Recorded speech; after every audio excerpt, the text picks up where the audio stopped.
Hey everybody, it's Gomladex, and welcome back to some more Magic Arena, and today we're going to be playing another Premier Draft of Khans of Tarkir. Without further ado, let's get into our very sweet Pack 1 Pick 1. We've got a Pearl Lake Ancient here, which is a super fun Mythic Rare. Gotta be able to get to 7 mana, which is quite a bit, but this can hit the board at instant speed, can't be countered, it's going to eat one of your opponent's attackers, and if you are ever at risk of losing the Pearl Lake Ancient, you can just return some lands you control to your hand to bounce it back to your hand and recast it again later. So this card is completely busted.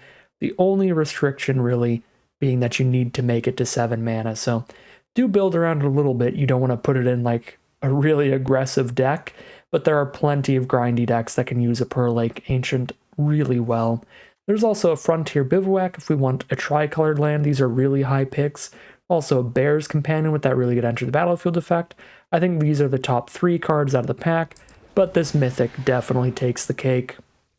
For pack 1 pick number 2, we've got a Scion of Glaciers, which plays perfectly fine. A 2/5 is just a pretty good stat line in this format against cards like 4/2s and several 2/2s that are getting cast off of all these Morph cards. We could also take Swiftwater Cliffs, which is really good fixing, because that will help out in 2 of the blue 3-color decks. It'll help in blue, red, green, or blue, red, white.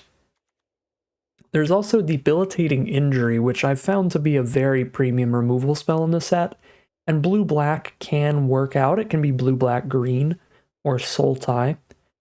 Again, this just gets rid of all the 3-mana 2/2s, all the Morph cards, several other 3-drops like Alpine Grizzlies and stuff, so has been really nice early removal, and you're going to need some good cheap removal to make it to big 7 mana cards like Pearl Lake Ancient, so I'll take the Debilitating Injury here. For pick number 3, nothing really great for slow decks out of this pack, I would say. We've got a Tranquil Cove, a Ponyback Brigade, and a Warname Aspirant are really good cards for aggro decks, but those are really not Pearl Lake Ancient decks. Yeah, I mean, there's nothing here I'd be excited about for my Sultai build outside of like maybe Rite of the Serpent, but that's also quite a lot of mana, or Bitter Revelation, which we have to shoot ourselves in the face to cast, which can be rough. I think I'll just take one of the really nice Mardu cards here. Even though they won't end up in the same deck as the Pearl Lake Ancient, we've got a backup push towards Mardu aggro instead, where Debilitating Injury will still be a really good card. I'll take the Warname Aspirant there. For pick 4 now, we've got a Force Away, which is a really nice cheap bounce spell. Plays really well when your opponent plays a Morph creature and dumps a bunch of mana into flipping it later. Then you're getting a huge tempo swing in terms of mana spent. So I do like Force Away a lot, but it might be worth taking the Warden of the Eye here towards a more controlling Jeskai deck where this can pick up one of our removal spells we've cast earlier to cast it again. If we can get some great cheap removal on color, this could be really powerful towards a grindy Jeskai deck. So I'll take the Warden of the Eye there. Pick 5, we've got a really mediocre removal spell with the Swift Kick. You have to have a big creature to cast it, and even if you do, it can get countered by your opponent's removal spells. When it costs 4 mana to cast this thing, it makes it a lot easier for your opponent to have some kind of interaction up by the time you're casting it. So I'm really not a big fan of that card, but everything in this pack is quite filler, so we might take it over a Scaldkin or a Sage Eye Harrier. I don't know, none of these are going to be great for our deck here. Guess I'll just take a Scaldkin. Pick number 6, we've got a blue-black dual land, which will help if we end up in Sultai. We could also take a Sultai Morph card, a really aggressive Valley Dasher, or a Quiet Contemplation if we're trying to play a million non-creatures, but I'm going to go for the dual land here. Let's grab that Dismal Backwater. If we get enough mana fixing, it might even just splash in a Debilitating Injury in a Jeskai deck randomly. Pack 1, pick 7, we've got a Death Frenzy, which is a really good card for a deck that's trying to be super slow and trying to stabilize against aggressive builds. Because this can be a one-sided board wipe if your deck's pretty slow and you don't have a lot of creatures in the early game, and the ones that you do play you're just trading off aggressively. Can be really, really good in the right matchup. The only issue we're going to have with this card if we do play Sultai control is that when we're paired up against another really slow, grindy deck, it's not going to do a lot, but it's going to be so helpful against the aggressive decks. I still think it's a pretty high pick, so I'll take that Death Frenzy. This pack looks really nice. Good sign for blue and black towards Sultai here. So we'd love to see that. Take the Scion for the really beefy blocker. I feel like the counter spells like Cancel don't play extra well in this format because a lot of the biggest threats that the aggro decks are playing are morph creatures that they slam down on 3 and then flip up later, like Ponyback Brigade and stuff, so I have not been overly impressed by Cancel, where I'd rather just get the really beefy blocker, the Scion of Glaciers here. Pick number 9. Got a Monastery Flock, which can be a really annoying blocker, or we could just take a 2-mana 2/2 since it trades into morphs, or that Bitter Rev to fuel some delve, dig through our deck a little bit. Seen a lot of Bitter Revelations running around. Hopefully we can get them later. I think I actually just want Monastery Flock to really slow things down, and now another Scion of Glaciers. We're just a deck full of sturdy creatures that survive Death Frenzy. And then Death Frenzy, probably the name of the game here. Seek at the Horizon can be fun for like a full 5-color control. I think I'm still going to go for the Bitter Rev, though, to dig towards our Pearl Lake Ancient Bomb, potentially. Disdainful Stroke might be worth running. Really efficient counterspell when your opponent tries to play something big. A lot easier to hold up than Cancel. Okay. Definitely looking more Sultai than Jeskai. More blue-black splash green than blue-red splash white, or any combination of that. What do we find in pack 2, pick 1? Not a ton. I do like the Force Away a lot. Knuckleblade if we go blue, green, red. I've got a lot of black cards, though. I think we're kind of far from that. Aerialist is just huge. Just another big beefy thing.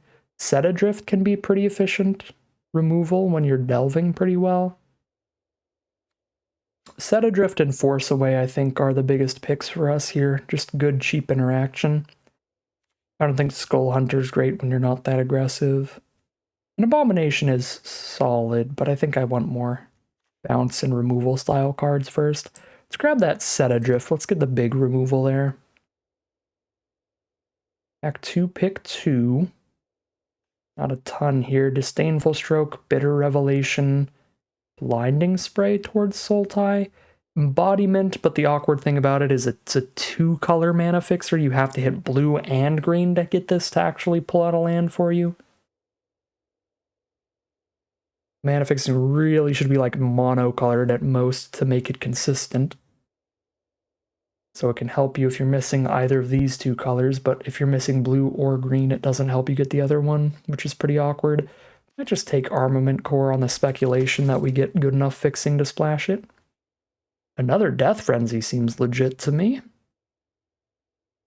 Could also just take Seeker of the Way because it's the strongest card in the pack. This card's just busted with its prowess stuff, but our deck doesn't have a lot of good ways to trigger prowess aggressively or just be aggressive in the first place, so I think we have to just take the Death Frenzy, sadly. Even though I am the, that 2-mana 2/2's like #1 fan, I think that card is busted. Frontier Bivouac for a green-blue duel that also could splash in red randomly feels pretty good to me. Set Adrift, of course, being the other pretty nice option for removal or Ride of the Serpent, but let's get more fixing into this deck. Pick number 5, Jungle Hollow is a massive dual land for us. We will take that over not a lot this time. Pick number 6, I really don't like Singing Bell Strike in this format, especially in a really slow deck like this one. Like, maybe there's an argument if you're really aggressive that you're like, well, I don't care if they can untap it once they hit 6 mana, but this deck, your opponent is still going to be around when they have 6 mana, and then they're just going to keep hitting you with the thing anyway. So it's not even a 1-for-1. Sidisi's Pet or Bloodfell Caves, in case we're trying to go full 5-color. I think I'll take the Bloodfell Caves. I kind of like the idea of splashing in a little bit of everything. Sounds kind of cute, sounds kind of fun. And here we could take Cliffs over Contemplation or Stroke. Pick number 8. Become Immense is criminally late here, but we are not the kind of deck that can finish somebody with Become Immense. If this is like the only Delve card in your deck, then you can often do this for just like 2 mana, and then you just randomly win. Your opponent takes 6 more damage than they were planning on. Yeah, I don't think we can do it though. I'll just take a cancel. I will happily take a Force away, although the Abomination, missing out on that's a little bit sad. I think we just go really low creature count here though. I'll take that Force away for sure. Big fan of the cheap bounce. Take another Bitter Revelation here, fill that graveyard, and dig for Pearl Lake Ancient. Now I'll take an Abomination. We'll take that over the Rite of the Serpents. And, well, here we go. Basically have a whole deck right now. I mean, I have enough lands that this isn't enough non-land cards yet, but we're really close. This looks like a very different, super controlling build here. Could be fun. Could be fun. Really slow stuff here for sure. Alright, pack 3, what do we have? Ooh, that speeds up the deck exponentially. A 2-mana mana dork that fixes green and blue for us, and if we play it face down, then when we turn it face up, we're turning it up for 2 mana. We're getting an additional mana out of it because we're getting 3, and then we're also tapping it. So if we morph this turn 3, then on turn 4, we spend 2 mana to get 3 mana, plus we tap our 2 lands for that turn. So that's 5 mana total, plus we tap this. We could have 6 mana up on turn 4 off of this card and 4 lands alone. So Rattleclaw Mystic seems really good for a super slow deck like this. Even if you're only in 2/3 of the colors, even if you only really care about the green and the blue, like we do. That seems sweet. Alright, I already have double Death Frenzy. I wouldn't mind the 3rd. That would just make us super resilient against the really quick aggro decks. But I think it would be better to take something that's a little more flexible, works against a little more archetypes first, and then see if we can wheel the Death Frenzy. If we wheel it, we take it. If we don't, we just take like an Abomination here. I think I'm going to grab another Force away. Pack 3, pick 3. Hooting Mandrill seems good. We're doing pretty good at filling our grave, and we want some beefy top-end creatures that survive Death Frenzies and the like. Like, our number 1 picks here are going to be cheap removal spells like Debilitating Injury and Force Away. Number 2 is just beef at this point. More finishers. I guess Wooded Foothills wouldn't be terrible, although I don't know if we're going to make it to the red splash for the Warden. We're definitely not splashing in the War Name Aspirant. So Foothills would just be to get a mountain for Warden of the Eye. And I don't know if we're going to get there. Yeah, even if we do, we probably don't want to put a mountain in our deck. We just use these lands, these duels. Okay, pack 3, pick 4. Abzan Charm is incredible cheap removal for big stuff. But our mana is awkward. We've got a few lands towards splashing red. We have nothing towards splashing white right now. I mean, this is astronomically better than putting like a Sultai Scavenger or a Rakshasa Vizier in this deck. Vizier's probably a little better than Scavenger, but Abzan Charm is by far the best card here. The issue is getting that white source, which I guess we might just dirtle around mana-wise. Hope for the best for the most part. Take another Set Adrift here.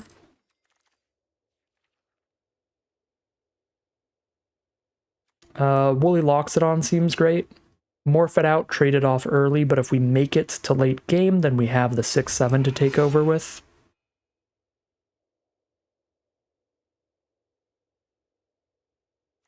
No one likes Become Immense. Sad day. I don't like Throttle much. It might be what we're using this kind of deck. I don't think we're using the banner. It's like a random morph or a Throttle. I guess I'll take the Throttle. Pack 3, pick 8. Cancel versus Abomination versus Mandrills.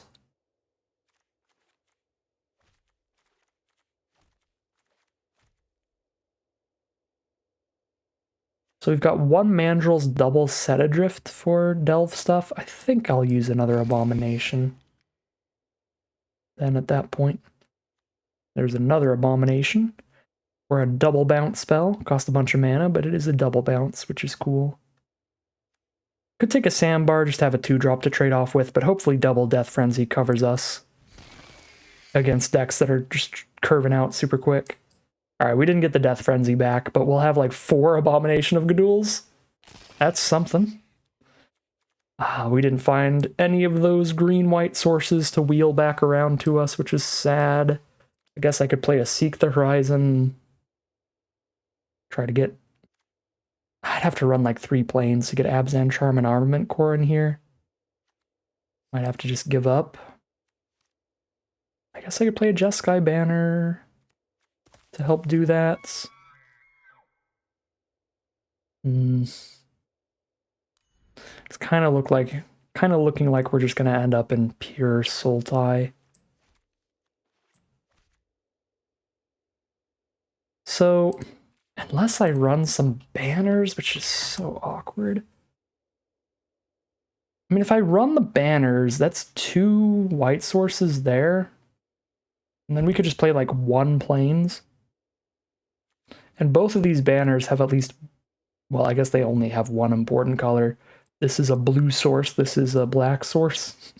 So both of these have 1 of our main colors and then hit the white splash. The red splash towards the Warden's pretty easy, so if we're splashing white, then we might as well splash red as well, because both the banners hit our red and we've got 3 red non-basics. So yeah, hitting the Warden mana, the red mana for the Warden's easy. Getting the white is more difficult. But if we want to splash the white for the Armament Core and the Abzan Charm anyway, then we pop off. You know what? Probably dumb, but let's just go for it. Let's go big mana here. Let's drop the counters. Drop the Weave Fate with the Bitter Rev that digs deeper.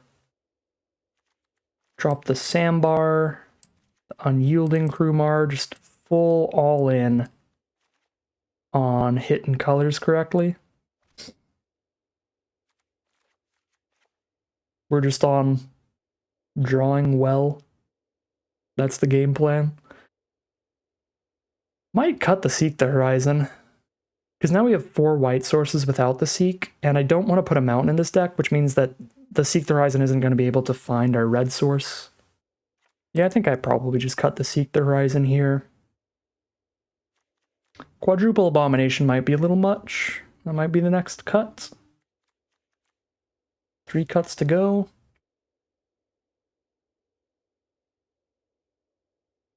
I don't know what else I'm getting rid of. Maybe just running less morphs so that there's less cards that die to the Death Frenzy. Yeah, it could just be cut like 3 morphs here and just play no creatures, just really rely on Death Frenzy.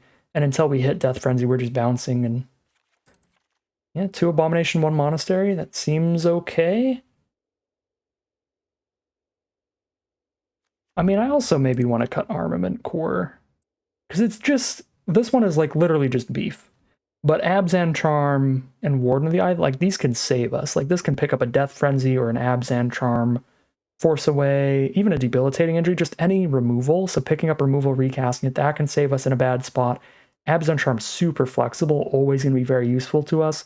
Armament Core, like just play 1 beefy creature, like maybe we drop that over just playing another Abomination that's much more consistent to play, mana-wise, since it's our core colors. Or we could put an 18th land in here, but if we're going to run 2 banners and a Rattleclaw Mystic, this deck probably doesn't actually need 18 lands. Because we got 17 lands, Rattleclaw Mystic, Mardu banner, and Jeskai banner. If I cut the banners, I'd definitely put an 18th land back in, but I think I'm going to run the deck like this. So we have 2 white cards total. They do need the white mana to be cast. They need that mana, so we can't just like rely on banners alone. But 4 white sources is definitely fine. We might even be able to try to cut down to 3 just to make our core colors more consistent. Yeah, we've kind of got Bitter Revelations digging through the deck, looking for white sources, Abominations if they can connect, our drawing and discarding cards, digging a bit. I want to see how consistent our main colors are. If we drop down to 3 white sources total. So, green, blue, black, 11 blue cards. I want to know how many of each is Morph as well, so we're going to have to do this manually, so it's going to be a while spent on mana fixing here. So, none of our blue cards? Okay, just the multicolored blue cards can also be morphed. So no matter what's going on with our mana, we can cast these, but there's 1, 2, 3, 4, 5, 6, 7 cards that require blue mana, 3 of which need double blue. So I think blue is the heftiest color in the deck for sure, and we're currently at 3, 4, 5, 6 blue sources. That does not feel like enough for the main color of the deck. Let's buff up to 7 minimum, throwing an island in, so 4, 5, 6, 7 blue sources. Next up, black has 5 cards, 7 cards, it's got 2 Death Frenzies. So 1, 2, 3, 4, 5, 6, 7, every single one requires black mana, except these Abominations, so we'll just not worry about that. So 7 black cards. That's, I guess, 1 less than blue, but there's no double black, so we don't need to hit 2 swamps ever. Unless we have multiple black spells in our hand, so 1, 2, 3, 4, 5, 6 black sources, so 1 less black sources than blue sources. That sounds about right. And for green, this is where things get a little interesting mana-wise, because when you look at green, Rattleclaw Mystic and Loxodon are morphs, so we can play them without the green source. So that leaves us with only 4 green cards that require green mana to do something, but the Rattleclaw Mystic is considerably better with green mana. I mean, I suppose it morphs for colorless. Snap. Okay, that's actually still good, all colorless, because we'll still get mana out of it. Yeah, we can actually play this completely colorless. We can flip it up, get that mana buff, and we can start tapping it off of just all colorless mana. Okay, so I will count that as colorless card. So yeah, 4 cards that need the green is pretty dang low. We're currently at 4, 5, 6 green sources. I think I can cut a green source for another blue, and then we get to go 8, 6, 5 on the main colors. And then for white sources, we have a plains, and we've got the double banner. Although I guess these banners help with blue and black sources, but ideally we have our blue and black source before turn 3, with where those are on the curve, wanting debilitating injury on 2, wanting force away on 2, so I don't really want to count the banners towards blue and black sources, but I'll count them towards the white sources, because these are going to be really late game spells, the Abzan Charm, the Warden of the Eye. So, alright, that's the mana base we'll go with, and this is going to be our control pile. We will call it a deck here.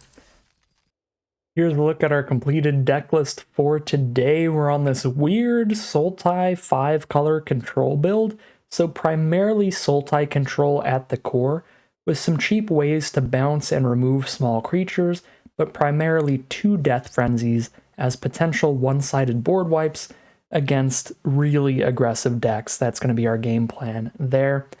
But we also have some chunky creatures to do some blocking with, some 2/5s like Scions, some 3/4 flyers like Abominations, the big old 6/7 Loxodon when we get to the late game, and plenty of other interaction with some Set Adrift, so Throttle, and some splashes for an Abzan Charm and a Warden of the Eye off of some duels and some banners.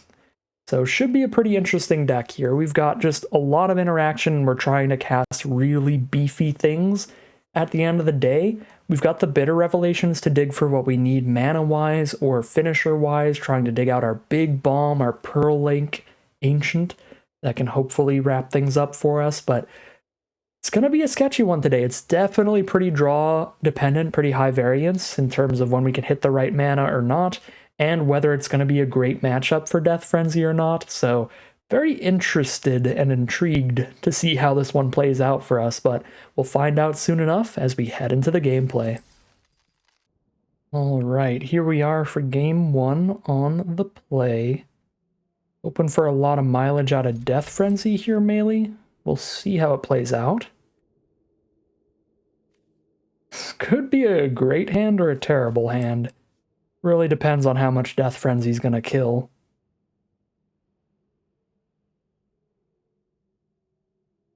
Our opponent takes a mulligan. Takes 2 mulligans. If Death Frenzy just kills 2 creatures, we're going to be very far ahead in card advantage naturally, just from the mulligans. So that could be very helpful, to the point where I don't think I'm morphing the Loxodon down, just to try to get more Frenzy value. And it is the Multi-5. Play as Scoured Barrens, 2 of the most aggressive colors in the format there, white and black. Mardu, of course, being white, black, red, that is the aggro archetype. And they are aggro. Yep, Mardu colors and Valley Dasher it is. This could be a great Death Frenzy game, and we've got a backup just in case. Jammed in by that Valley Dasher, no plays. Drop a Dismal Backwater Pass. Death Frenzy next turn. Really just hoping they don't have a Mardu Horde Chief for a 2-3 to survive the Death Frenzy. I mean, if they just play a single 2-2, we're fine. I can just hardcast Abomination of Gudul next turn, and then hardcast a Loxodon turn 7. I guess I don't have double green to do that. Alright, there's a second card. I think we just grab that 2-for-1 Death Frenzy here then.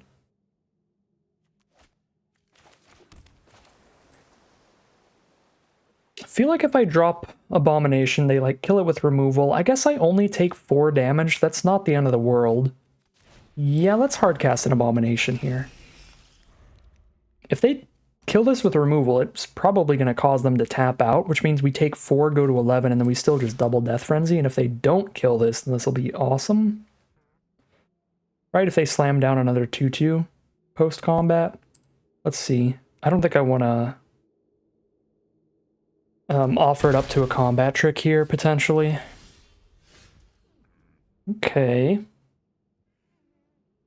I could really use 1 land.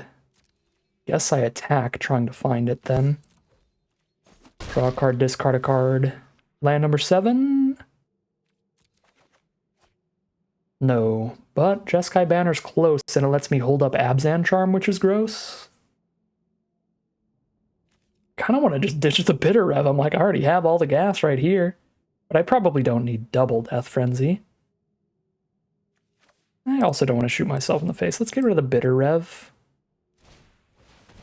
Drop a Jeskai Banner, hold up an Abzan Charm, and let's see. Probably being mega greedy with these Death Frenzies, considering I have 2. Definitely pretty free to cast 1, but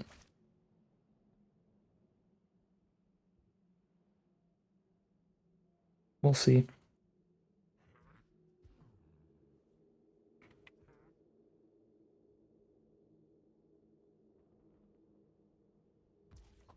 If I could afford to cast 1 after dropping the banner, I would have cast 1 right there. I just really wanted to make sure I can cast Pearl Lake Ancient next turn. Go to 7.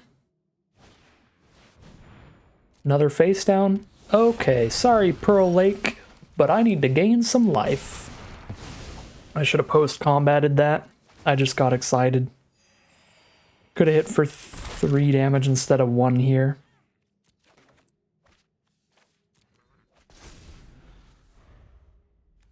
Could have kept that to play Rattleclaw right now, but we can play nice and slow with this hand.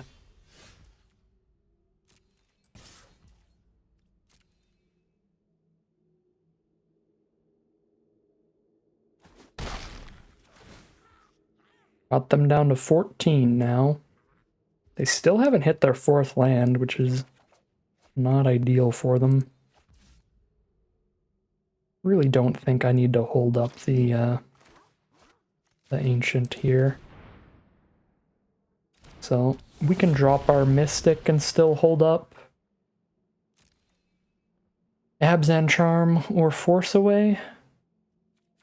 Or I could just drop both Morphs just to threaten more damage more quickly.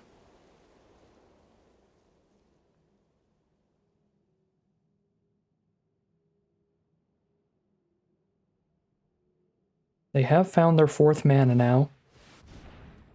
They'll cast a Timely Horde Mate, no Raid. Might as well bounce that. 2 mana to flip up. I get a mana from doing it. I can cast the Loxodon here. Just like if they don't board wipe, they're just dead next turn. Ditch this Bivouac. Yep, for a Warden. Seems good.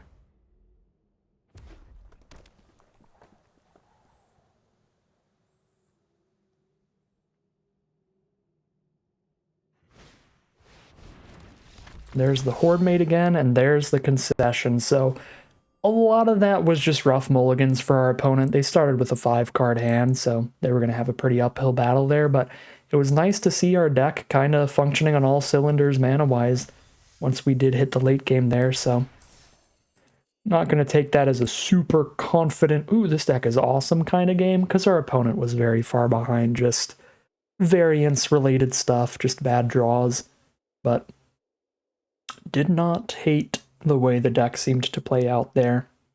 Here we are now for round 2. Really slow hand, but we've got a little bit of a life gain pocket to make up for the life loss from the Rev. I think I'm still going to keep this, but it's got some issues. At least we are on the play to make up for the speed of the hand. Uh-oh. Actually didn't want to see aggressive colors this time around, considering we don't have the Death Frenzy in hand, but we might be able to bid a Revelation into one of the two. We can dig pretty far. Oh yeah, they're starting aggressive with an Einok Bondkin. Drop an Abomination for the trade or a Banner to get closer to just hard casting it or a Mandrels here. I think I'm going to actually just drop the Banner here and have access to all 5 colors for whatever we draw into. And also be closer to just hard casting 3/4s and 4/4s and just having bigger stuff. Okay, feels good. So we now Bitter Revelation. Back down to 20. Grab a Debilitating Injury and a Bloodfell Caves, I guess.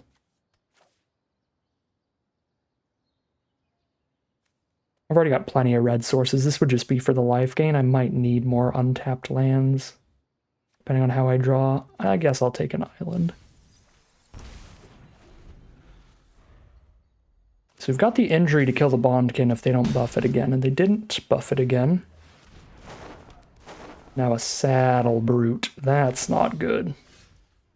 Because that can't get Death Frenzied. Now I do have a Death Frenzy in hand, so I kind of want to set up the Death Frenzy, playing the Abomination. That already stops the Bondkin from attacking, and Death Frenzy isn't going to stop Saddle Brute from hitting us. Well, there goes Hooting Mandrels, and now they're definitely not playing a creature. So they just use the Bondkin here. Play around the Death Frenzy. Actually kind of disgusting that they got to look at our hand there. Because it just tells them the perfect play. That's really unlucky. Of all the cards in the universe, Despise is going to get me here. Pretty dang badly. Abzan Charm is definitely something. We've got the white source off the Mardu banner. I suppose if I keep this Plains, we can crack the banner to draw a card later, so we might keep this over the Forest. Yeah.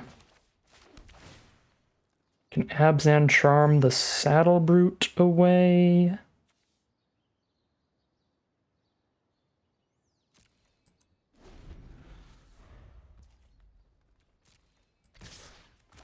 Opponent's just never going to cast a creature right now. Might have wanted to do this while they were tapped out in case they have the Feat of Resistance. How does everyone get so many copies of this thing? I pick this thing over like every other common and I always only end up with one. Maybe they also only end up with one, they just always have it immediately. But that is tilting. Warden's a big one. Warden is certainly a big one here. Well, if they don't have the second copy of Feat of Resistance.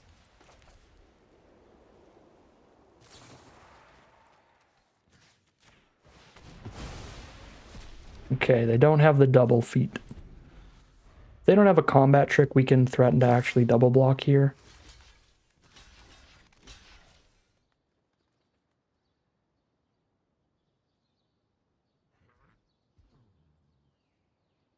Stop having spells.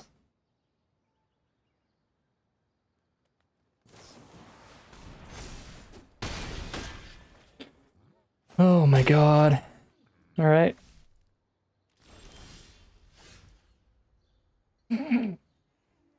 Arena's got big jokes.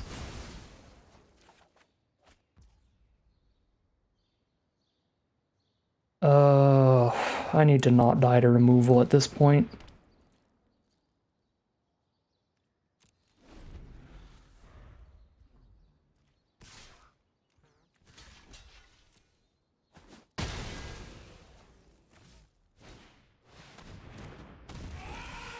Oh my god. We died a gust of wind at this point.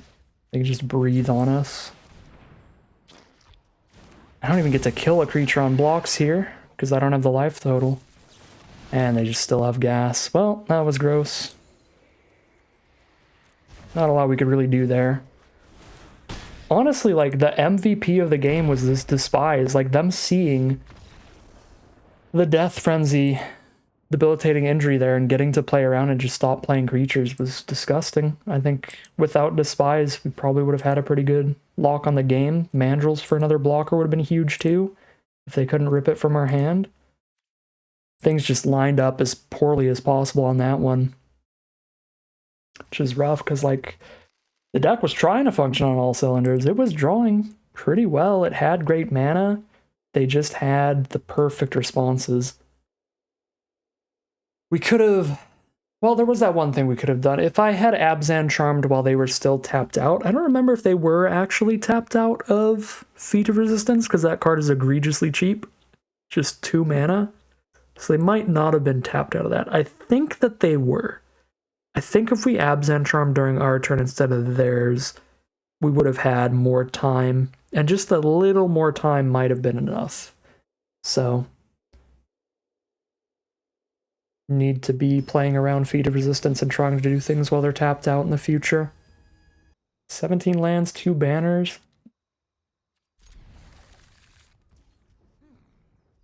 I'm gonna keep.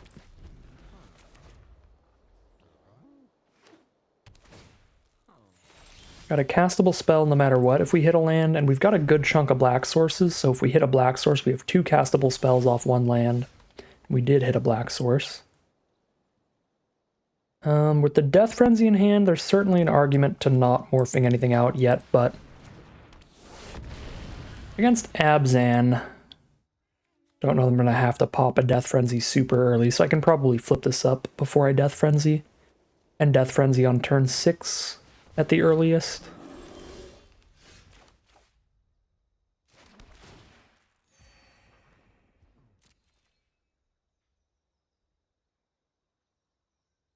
I hate the Morph for Grizzly trade, but I also like just threatening the block.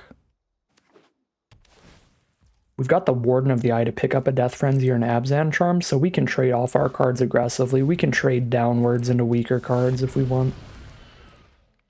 But now, could also just Abzan Charm some counters onto this, so if I top deck the basic, we 2-for-1 them and keep our creature. I mean, if I top deck the basic, we can also just flip this instead. Well, I'm definitely not playing another one, so I guess we're holding up Abzan Charm and passing then. Yeah, this played way better than if I had Abzan Charm just to gamble on drawing a basic. That would have ended up being really bad, and I'm just sitting here with a 4-4. twiddling my thumbs. So we block, they go for their feat of resistance or something, and then we Abzan Charm the Grizzly? Or they don't, okay. Again, we can trade downwards because we're going to win the long game if we can survive long enough. So let's do what we can to survive long enough.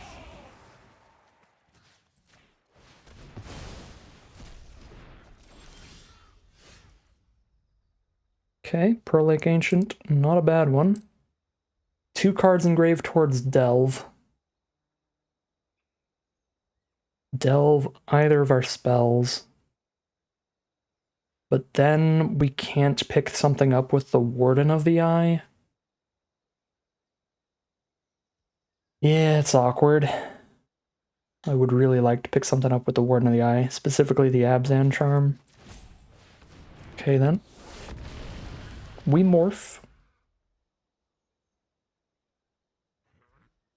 They have more than enough mana to flip a big enough morph to kill our 2/2, so I don't think we can declare any blocks here. In case this is a 5/3 or a 6/7 or any of those kind of morphs.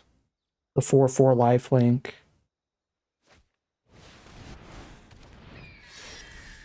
Tap out for a Sultai Scavenger is the play. Oh, where you at, mana? Even a banner would be so good here. There's 11 mana sources left in there. I know you're in there. Wait, 11? 4? No, that's the wrong math. There's 15. There's 15 in there. If you count the banners.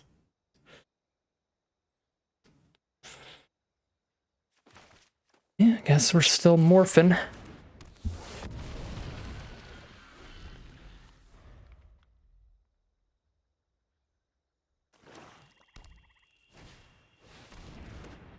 Raider's Spoils is so good with the Flying Warrior.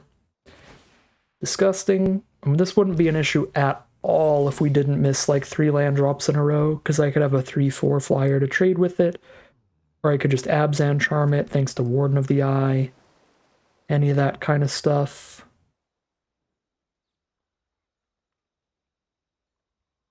Let's try to go for the block here. That's the only way to kill it immediately. If I don't try to go for the block here, I have to Warden of the Eye the Abzan Charm and kill it next turn. Is that also a warrior? Oh my god. That's good. I guess I can't Abzan Charm the 2/5, but also if I block the 2/5 with the Abomination, I don't kill it in the first place anyway. We have to set adrift. Abzan Battle Priest.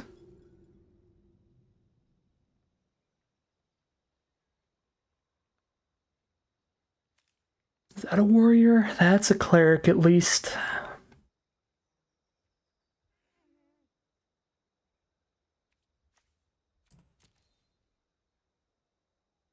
Three cards engrave. I can set adrift for 3 mana.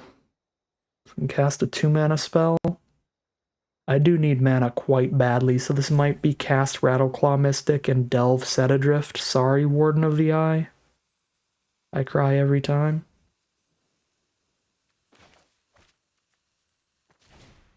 This also makes our Death Frenzy worse, because they're just going to outlast the Battle Priest next turn. But I can flip up a 6/7 to block that by the time it attacks.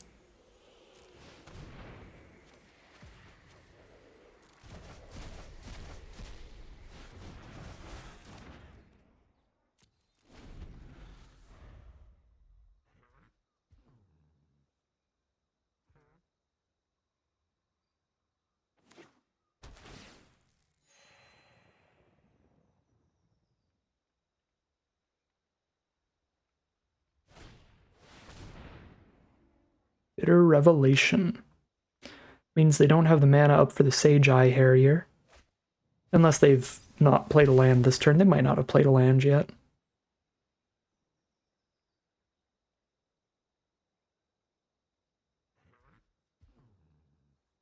Love to see them tap out for another 4 mana 3/2.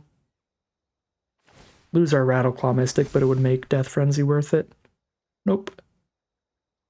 Just gonna play a 3-drop here, maybe. play a Morph. Do I cross my fingers and hope that that Morph is their flyer? I don't think I can afford to do that because I'm going to lose both of my creatures in the process. So I just Warden of the Eye our bounce spell back to bounce the flyer again, or I hold up the mana to play a Pearl Lake Ancient and try to outrace them.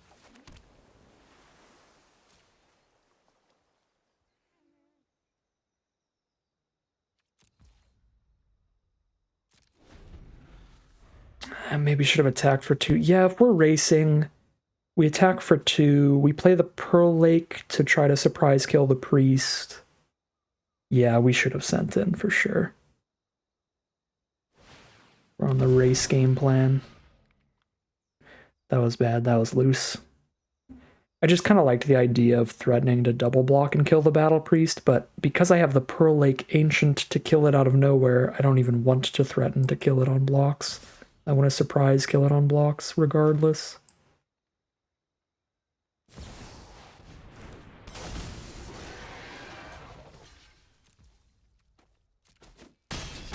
Yeah, we could have hit them for 2 more damage, put them to 22 instead of 24 here.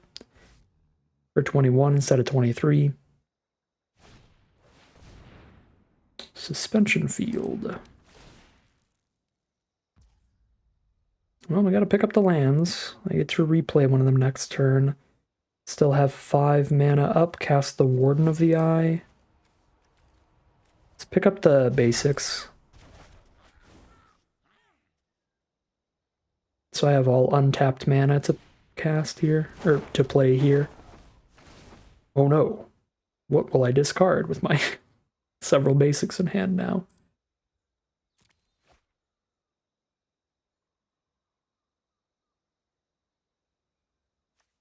God, Raider Spoils with the Flying Warriors is so bad.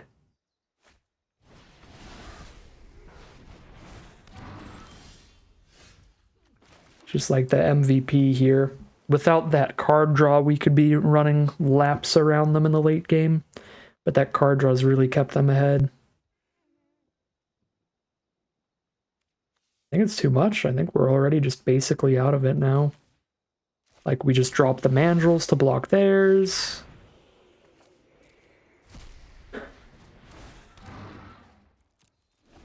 We go Mandrills there, 2/2 there, take 2, but they draw another card off the Raider Spoils. They've drawn 7 more cards than us? No, they self-milled some point. Like, that can't be right. Yeah, they milled 2. So they've drawn 5 more cards than us this game, which is still way more than enough to win the card advantage game. And get us absolutely crushed. 1 and 2. It's pretty much guaranteed to be here. Wait a second, didn't you already cast that? Oh, they've got 2. Alright. 3 cards in grave isn't enough to delve anything. Death Frenzy doesn't do anything here. I can play 1 blocker. No, that's over.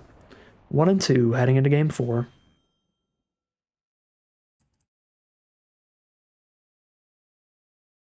That one, I don't think I could have changed the outcome of at all. I just could have hit them for 2 more damage. Our first loss, we could have taken a good chunk less damage by having our Abzan Charm actually resolve. But then I guess that would mean they'd still have the Feat of Resistance to just demolish us with that later anyway. So, I don't know if the first loss could have really changed that much. But we definitely didn't play it outright regardless on the first loss. Here we are for game number 4 on the draw, looking for a green source, but the Rattleclaw Mystic itself is the green source for other spells if we hit any land here, so I'm going to keep this. If our opponent doesn't just kill our Rattleclaw Mystic with some kind of cheap removal spell, then any land really gets us there off Rattleclaw Mystic. And we did immediately hit the forest, so now we just cast this turn 2, I think. Rather than going for the big mana buff, or mana bump turn 5. Just get mana out of it immediately. Okay. Play Banner and a 2-drop, but I don't have a 2-drop, or I just play a 4-drop Scion and have chunky blocks. Let's have some chunky blocks here. And then if I top deck a basic, I've got the mana to play a Banner and a Morph next turn. Could be very nice.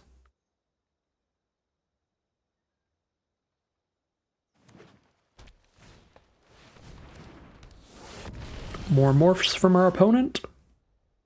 Scion and Glacier's looking really good against the Morphs, as is the Death Frenzy. But we really wanted a basic and not a Death Frenzy here. Would have loved to play our own Morph after a Banner. But I guess this just makes the Death Frenzy even more lopsided, rather than playing another creature that dies to the Death Frenzy.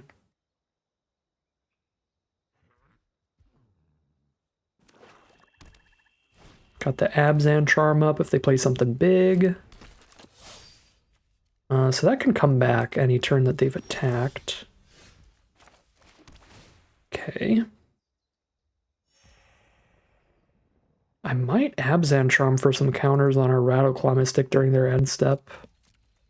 If they flip one of these Morphs, then I just Abzan Charm whatever they flip. But if they don't flip anything... so they're just getting a raid trigger here, I'm pretty sure. If they don't flip anything, I think I'm just going to buff the Mystic so it survives Death Frenzy, so we still have that mana towards Pearl Lake Ancient. Alright, raid trigger it is. Just wanted to get the Horde Chief down, and they've got the mana to still use the Champion's ability to get that back on the board. Okay, cool. Let's buff the Mystic.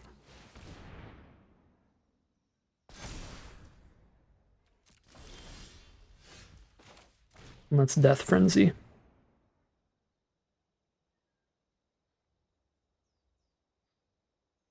One land away from a Pearl Lake Ancient. Got a ton of life gain here. I actually think I hold up on blocks rather than attacking. If I attack with this Rattleclaw Mystic, they can attack in with their 2-3 against my 2-5, because this will be tapped, so I can't buff the Scion anymore. So this way I'm threatening to block and kill the Horde Chief if they try to get a raid trigger here. So they've got their own Abzan Charm they use on our Mana Dork. Now we're 2 mana away from Pearl Lake Ancient, which is sad. The Hooting Mandrills, just throttle it while they're tapped out. Seems fine. That does mean Horde Chief gets to attack and pick up the champion.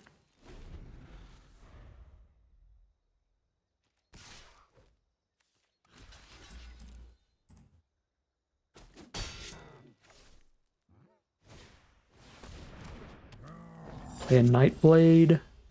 Oh, so no raid. Just threatening raid. 3 cards engrave. The Set Adrift costs 3. Need it to cost 2 to play 2 spells here. Just cast a Scion then.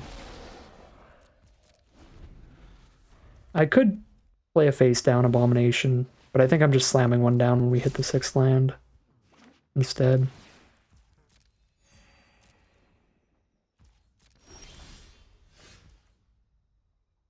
Okay, well, we can't wait anymore at this point.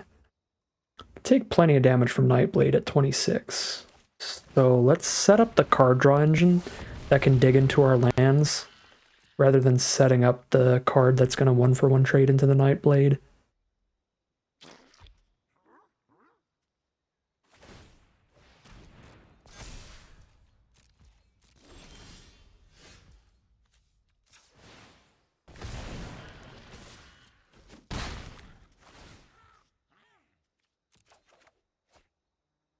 There's the land.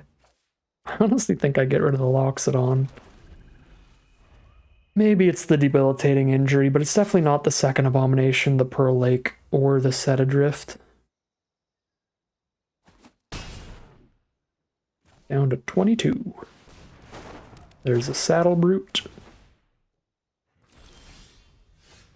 There's land 7, so we've got Pearl Lake mana. We still hit with the Abomination and see if we draw something better than Debilitating Injury. If we don't, we just discard whatever we drew. Warden, that's better than Injury. Oh my god, that's better than Injury. It's incredibly good.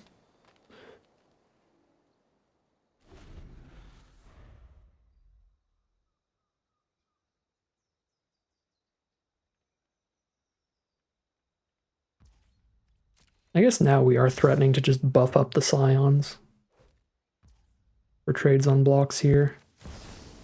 But let's get that Pearl Lake down.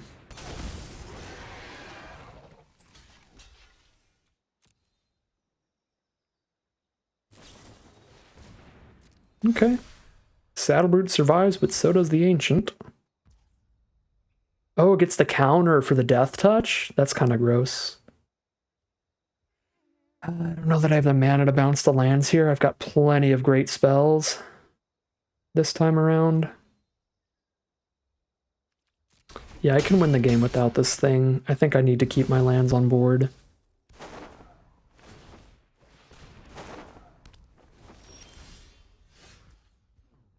That's a good draw. I need to hit a land to be able to cast Abomination and the Force Away, but I think that's the goal here. If we don't hit a land, we can cast a Set Adrift and an Abomination, which is still excellent. Maybe that's the play. Either way, I think it's pretty good. I think Force Away is slightly better, though. So yeah, we'll go for the Force Away, and I still have the Warden to pick up the Set Adrift. Then, at a later time.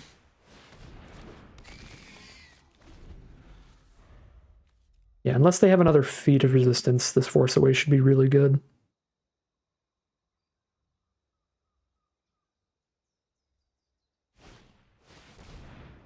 Armament Core.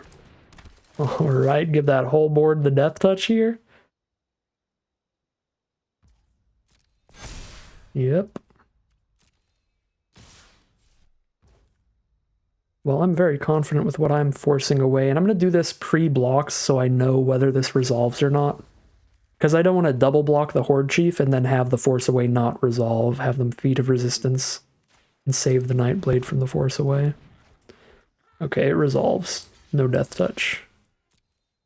Kill the 3/4. And they can't even recast the Nightblade this turn. Seems good. Force Away is a great draw. Just hit for 6 2 times in a row and we're golden.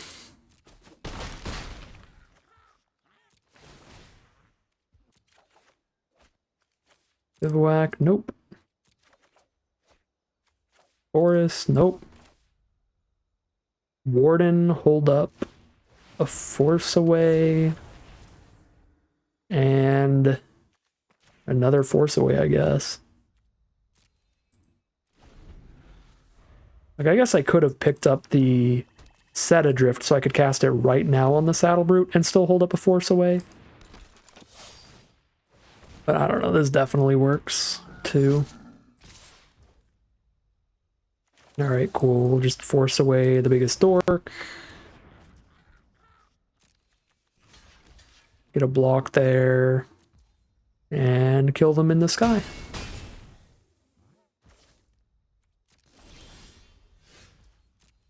Six damage. That is our second victory. Back to 50-50 here, 2-2, as we head into game number 5. Here we are for game 5, hoping for the best again. Maybe we'll find a great Death Frenzy kill. Maybe we won't. The Death Frenzy's been really awkward. We've had some bad Death Frenzy games. We also had 1 or 2 good ones, so who knows in the end. Ooh, Rattleclaw Mystic. Ramp into Abomination. I kind of want to go for the turn 4 Abomination rather than playing Rattleclaw right now, because if I play it right now, I'm not ramping into a 4-drop anyway. If I do it this way, I'm ramping into a 6-drop on turn 4. Because I get 1 more mana out of it. if they don't kill it. They might just kill it to get the war name in. Be quite sad. But it wouldn't be the end of the world, right? Because they spend a removal spell and then Death Frenzy is going to be more one-sided if they do spend a removal spell.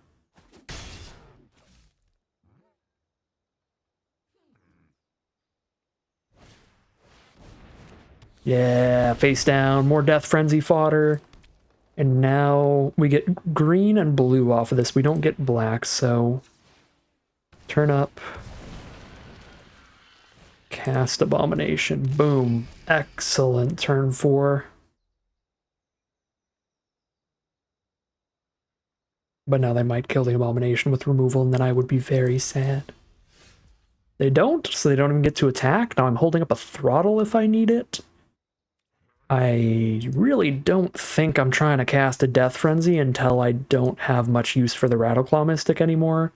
I currently very much have use for the Rattleclaw Mystic. Could force away my own Abomination to cast it later. So I kind of keep it around that way.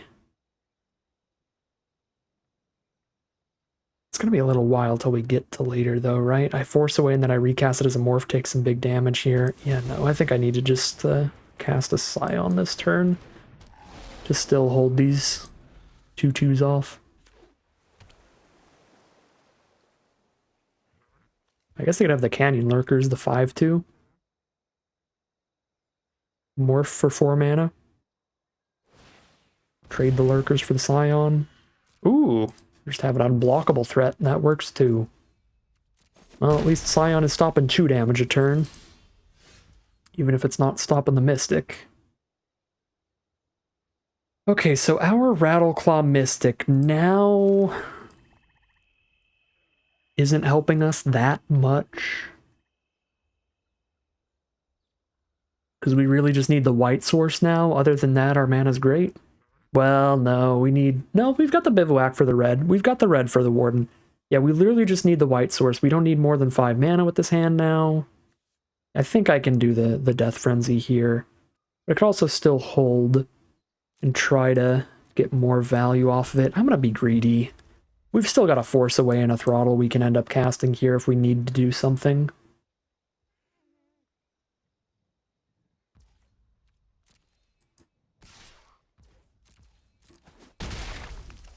Down to 12.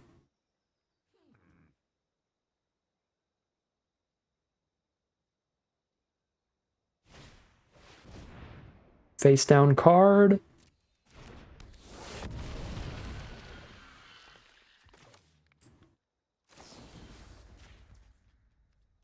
I don't know how dumb this is, but I'm just going to force away the Mystic. And then Death Frenzy.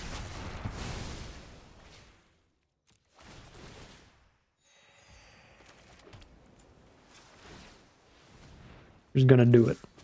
Now I'm going to poke for 1. I guess that doesn't play well if they have a Valley Dasher for a little haster. See what their morphs were. It was a 3/1 flyer that gives hexproof when it flips up. Nice. Another face down. Another Scion for us.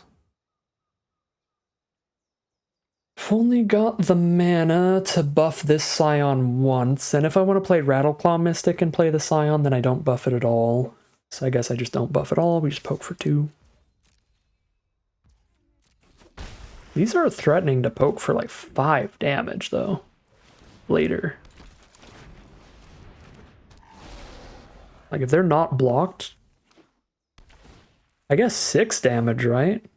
Because you can flip it from 5/2 to 6/2, and then you can flip it again to 6/1. I need a lot of blue mana to do that, though. This might be Canyon Lurkers. They don't have enough mana for something that just like kills a 5/2 without also dying, so I will block. But it might be their own 5/2. Yeah. Set Adrift is the draw. Well, with this hand, we go all in for damage. And just set Adrift whatever they play next turn. Well, that's pretty beefy. 6 damage there. They're down to 11.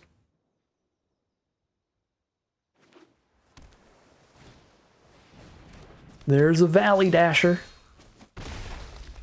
It's gonna have to chump attack into a Scion later.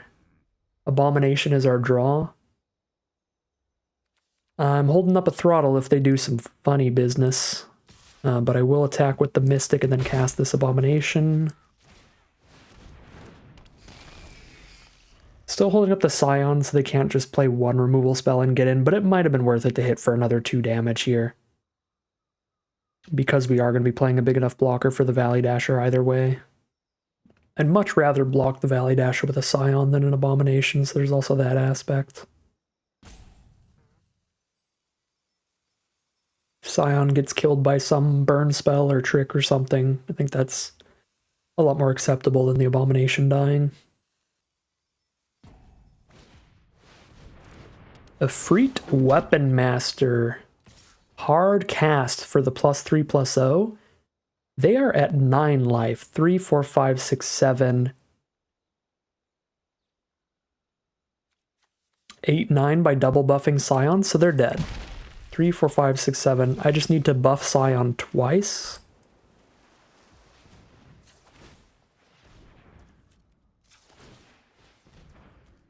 Four, 5, 6, 7, 8, 9. Yeah, and we can spend 2, 3, 4, 5.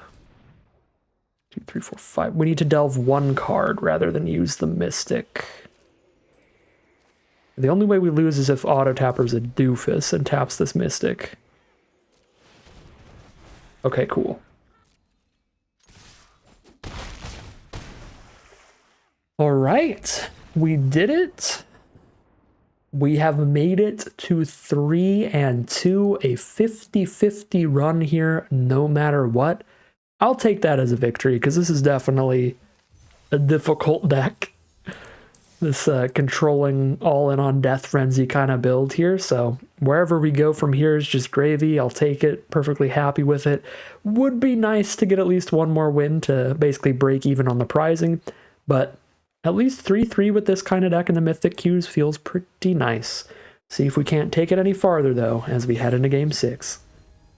Alright, pretty great mana. Thanks to that banner, we can cast everything in the deck, basically. And we're on the play, which makes up for the fact that we aren't really doing anything until turn 4.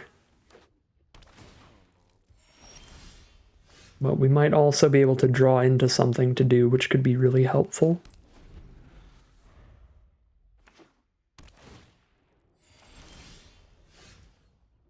It's a Bitter Revelation. By banner now, I can cast that next turn and play a tap land, so that'll be the play. And that helps both these delve cards, which is nice. It's not looking like a good matchup for our Death Frenzies, although there's a Morph. There's a Morph at least. Ooh, I could Rattleclaw Mystic, but I think I'd rather Bitter Rev right now. I've already got the white source, so I don't really need the Mardu banner. I've got every color.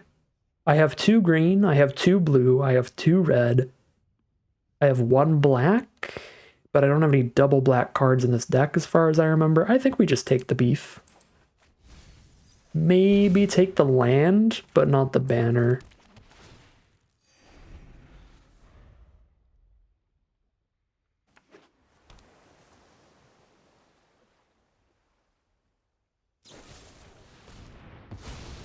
What the hell? We're gonna Sultai Charm a Jeskai banner? I mean, it stops us from playing the Warden, but that was unexpected. I mean, I think that's probably fine. Drop a Scion down. Stop this little 2/2 unless they dump all their mana into it. Well, what is this gonna be for 5 mana? It has to be the 5/3? The other ones I can think of, it's like 6 mana to make it a 6/7. It's 5 mana to make it a 3/4 flyer. So this is the 5/3, I guess. So we don't block. Yep. Okay. Man, that's 2 of our 3 white sources down now, actually, for this Warden. The Sultai Charm on the banner. Actually wild.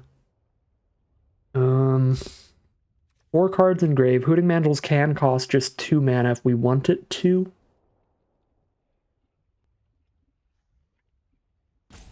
I don't think I'm going to set adrift the Bondkin right now. So I could cast... If I face down the Mystic, I'm guaranteed to Loxodon next turn. I guess I'm still guaranteed to Loxodon even if I play it face up. So either way. So I guess it's a little better to play it face up, because this way I don't have to delve as much, which means I have more delve left over for our set adrift.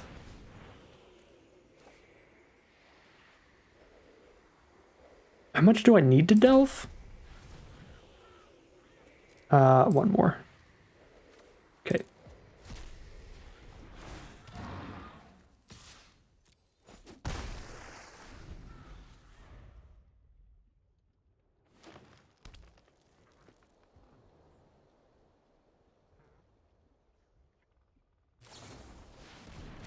Alright, throttle a Mandrels and they're tapped out. Slam for 5, you got it. Do hit a land, only 3 in grave, so I can't set adrift and Loxodon, so we just Loxodon. I guess I get to Loxodon and buff this. Well, I've got double green on board. I can just attack with both, hit for 4. Instead of like buff the Scion for 1, which was going to be the play.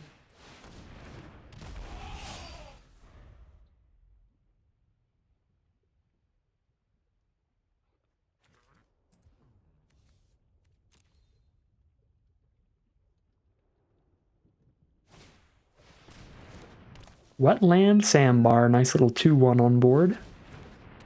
And a Morph. And then play a land.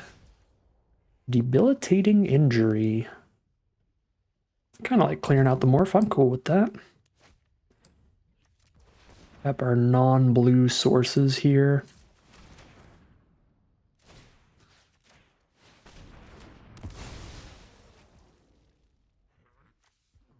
Ooh, killed an Abomination of Gudul? Good stuff. They're at 17 here. Force them to redraw the Bondkin and just jam for damage.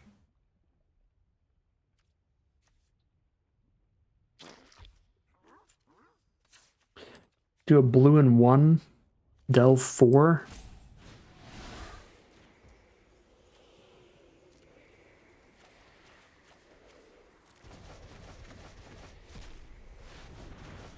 No! Oh my god, dude. Whatever. 1 less point of damage because Arena just decides so.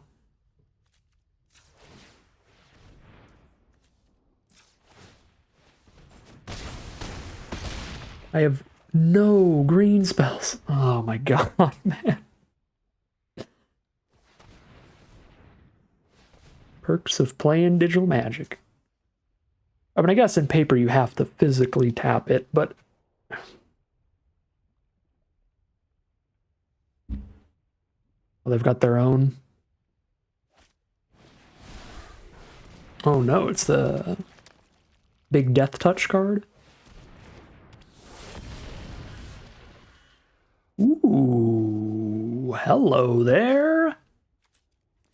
Huge draw. They have to chump with this Morph.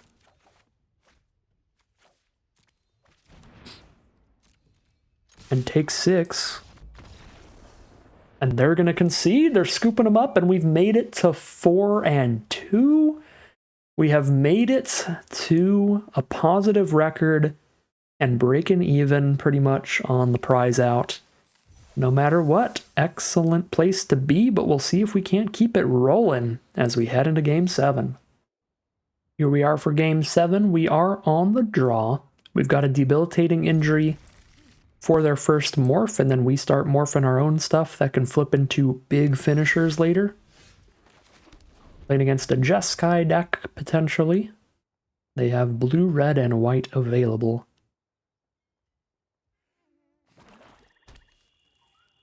Oh, might be 5-color like us. They play the blue-red white land and then the the swamp here. So it could be red, white, black, could be Mardu. It's Mardu aggro stuff. We've got a Death Frenzy in hand, so it might be worth it to greed out the Death Frenzy rather than just immediately injuring an ambusher. Worst case scenario, if I'm particularly scared, we can still save the injury to kill something spookier than a 2-2. Maybe it'll kill a 3-2 or a Morph card that's just bigger than a 2-2 on board with no text. Okay, well, I hit the land here, which means that I know I'm going to have 5 mana to Death Frenzy, so I'm probably going to go all in on it.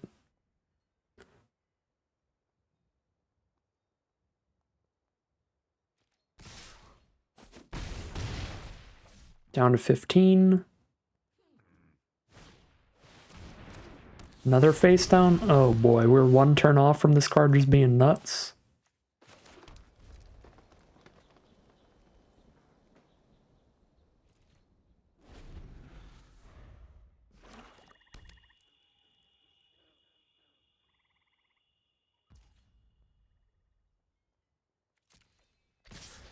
Gotta force away if something crazy happens.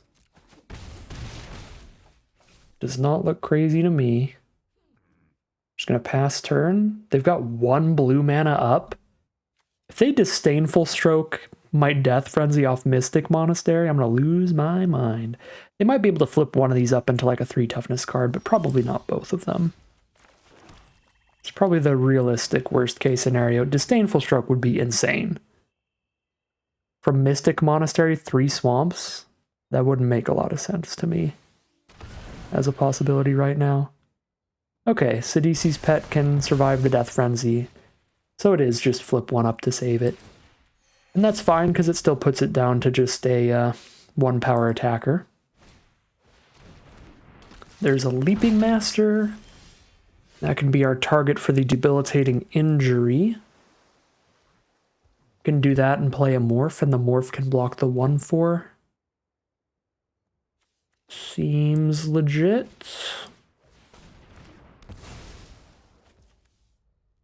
Two cards in grave. Could set adrift. I don't think I want to. I'm going to play the Abomination here. I'd be less sad with them killing Abomination than them killing Loxodon, because having a blocker that's just big enough to eat anything they attack with would be really nice. Mardu Heartpiercer. Okay, so they kill the Abomination. Find an Abzan Charm. We don't have any of our banners here, though. Still a mana off from the Loxodon. Guess I could play double Morph to double block the 1/4.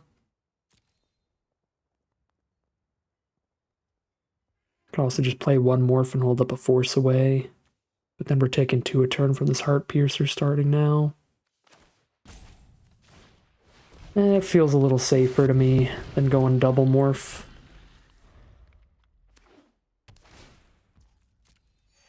There's a green-white source. So they have all 5 colors, but they're like aggro.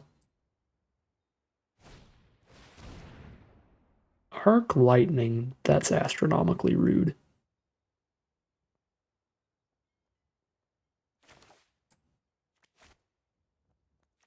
Force Away is just bad against their current creatures.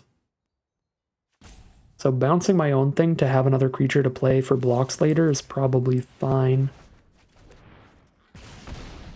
Otherwise, we're just going to be holding on to this Force Away till they play more stuff later.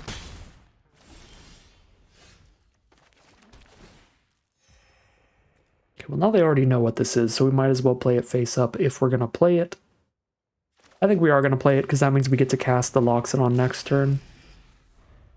Face up.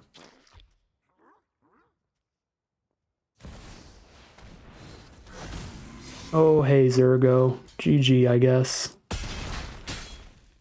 Well.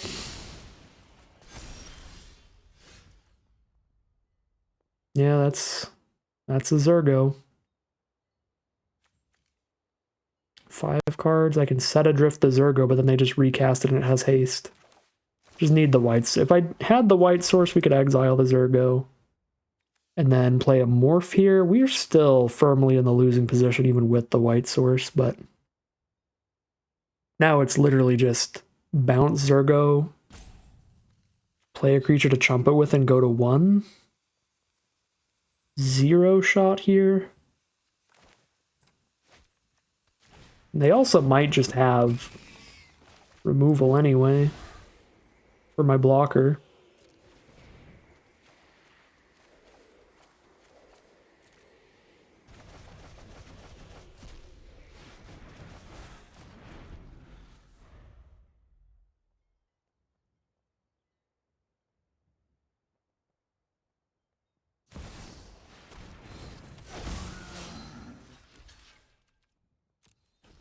So I'm guessing our opponent's just like Mardu aggro at the core, and they're using this for red-white, but they might be like splashing green for some kind of some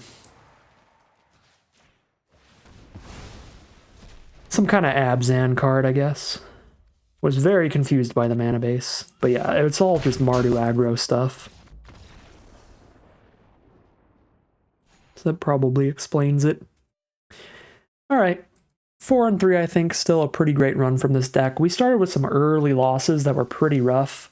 The Despise was the roughest play of the game, in my opinion. That Despise, rip out my beefy blocker and get to play around my removal, was really unfortunate.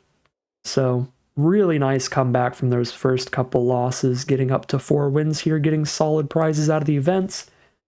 Overall, I don't even know if I had expectations for this deck. I didn't know how it was going to play overall.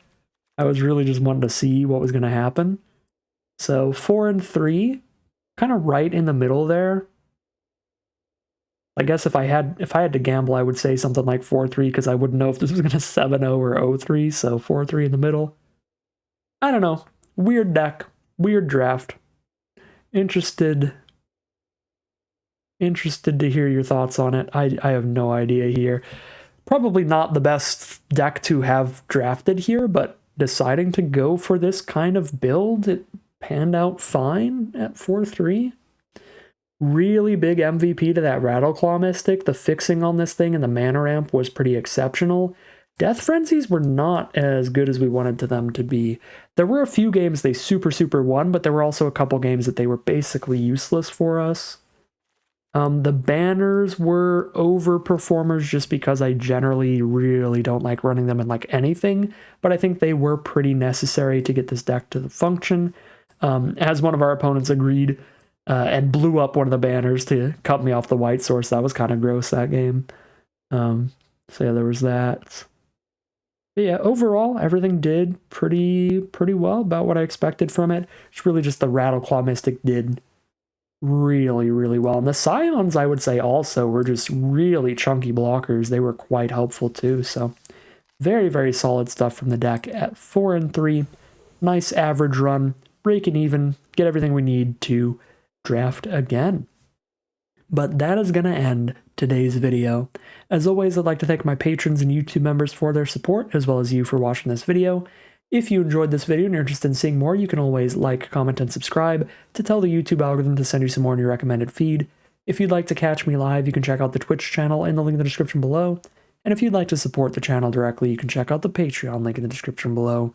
But other than that, as always, thank you very much for watching, and I'll see you again soon for some more Magic Arena.